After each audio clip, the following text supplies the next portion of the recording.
As a wealth coach, here are 5 things I refuse to spend my money on. And the 5th one is probably going to shock you.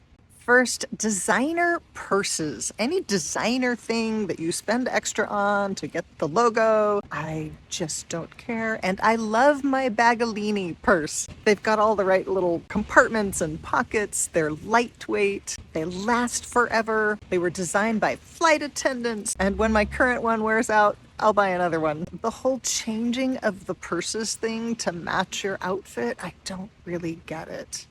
Not for me.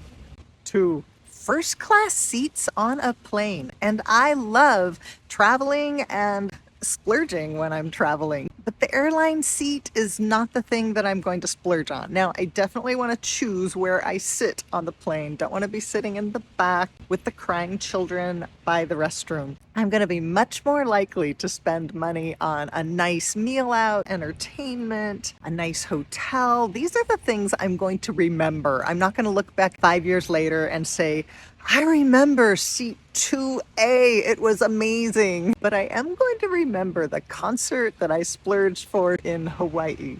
3, luxury cars. For me, a car is a vehicle. It's not a status symbol. It's got to be safe. It's got to be comfortable. I've driven Toyota Camrys. I drive a Subaru now. Very happy with it. And car payments are crazy these days. I think that's really an area we're looking at. Does this car versus that car really change the quality of my life that much? 4, lottery tickets.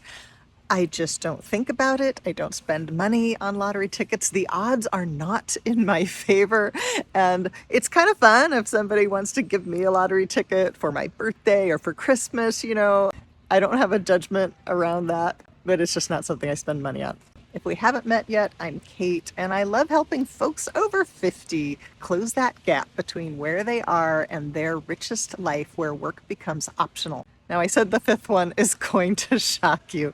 I refuse to spend money to pay down the principal faster on my mortgage. And I know a lot of people do this, and it's seen as a financially savvy move. I'll tell you why I won't do it. First, I want to save and invest where my money is going to be liquid. Putting extra money towards your mortgage is like storing cash in the walls of your house. You're not going to be able to get it back out all that easily if you need it or want it. But the main reason really is mathematical. Mortgages are typically a lower interest debt. It makes numerical sense to put the money towards the investments instead of to pay off debt. If you're paying off debt at 4% or 5%, but you could be earning 8 or 10% in an investment, you're better off with the investment.